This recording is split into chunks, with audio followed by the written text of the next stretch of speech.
ឲ្យការជាមនុស្សហ្នឹងក៏មិនប្រកបថាការជាមនុស្សឲ្យល្អនោះដែរតែការមកសម្ពីមុនស្ទើ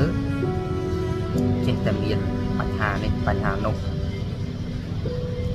គេទៅជួបតកជួបបញ្ហារហូតហើយក៏កាត់មកវាមិនគ្រប់លក្ខណៈជាមនុស្សហ្នឹងហើយកាត់មកបាក់រងក្នុងវេទនាហ្នឹងចឹងថាអ្វីក៏ដោយឲ្យតែកើតមកនៅក្នុងលោកអសន្នវានេះហើយវាស្ថិតនៅក្នុងអនិច្ចលក្ខណៈនៅក្នុងអនិច្ចំទុក្ខអនត្តាហ្នឹងវាមិនស្រួលទេ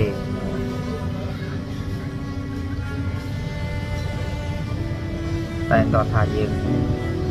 ដឹងអំពីរបៀបដែលបច្ចុប្បន្នយើងត្រូវប្រព្រឹត្តយ៉ាងម៉េចដើម្បីអនាគតជាតិទៅវានឹងឲ្យជាតិកំណើតរបស់យើងប្រសើរជាងនេះអញ្ចឹងណាយើងត្រូវសាងអីកុំប្រព្រឹត្តអីវាចាក់អីអញ្ចឹងទៅដើម្បីកុំឲ្យប៉ះពាល់ទៅដល់ជីវិតអ្នកដទៃហើយនាំទុកដល់ខ្លួនឯង